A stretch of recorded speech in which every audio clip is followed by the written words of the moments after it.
10 April সংসদে পাশ হওয়ার পর থেকেই তীব্র সমালোচনার মুখে পড়ে ব্যাংক রেজুলেশন আইনের বিতর্কিত 18 এর ক ধারা।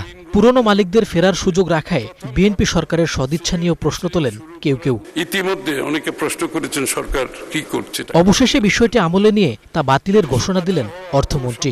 সংসদে নতুন অর্থ বছরের প্রস্তাবিত বাজেটের ওপর সমাপনী বক্তব্যে তিনি বলেন, জনগণের সম্পদ যারা লুট করেছে তাদের ছাড় দেওয়া হবে না। এ সময় আমানতকারীদের অর্থের সুরক্ষা নিশ্চিতের কথাও বলেন তিনি। ব্যাংক রেজুলেশন আইন 2026-এর ধারা 18 ক বিষয়ে বিভিন্ন অংশীজনের মতামতের ভিত্তিতে সরকার এই ধারাটি বিলোপের সিদ্ধান্ত নিয়েছে।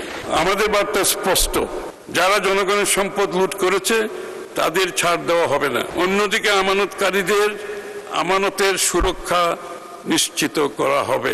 প্রস্তাবিত বাজেটের অর্থ বিলের উপর আলোচনা করতে গিয়ে তিনি বলেন, মে মাস পর্যন্ত 11টি অগ্রাধিকার মামলায় দেশে বিদেশে জব্দ করা হয়েছে 72,343 কোটি টাকার সম্পদ। এছাড়া বিদেশে পাচার হওয়া অর্থ ফেরত আনতে 13টি দেশের সাথে যোগাযোগ করার কথাও বলেন তিনি। একই সাথে বড় ঋণ গ্রহীতা 6টি গ্রুপের বিরুদ্ধে প্রথম ধাপে দেওয়ানি মামলা কার্যক্রম শুরুর উদ্যোগ নেওয়া হয়েছে বলেও সংসদকে অবহিত করেন অর্থমন্ত্রী।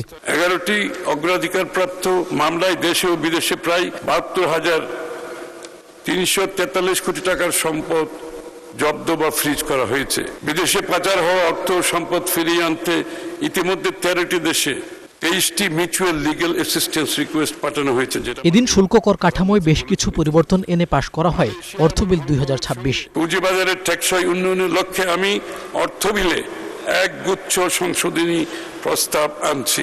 জিরো কুপন বন্ডের আয়কে করমুক্ত রাখার প্রস্তাব করছি। যে কোনো পরিমাণ শেয়ার হস্তান্তর পূর্বক শেয়ার বাজারে তালিকাভুক্ত হলেই 2.5% কর হ্রাসের প্রস্তাব করছি। মইনুল হাসান, 71, ঢাকা।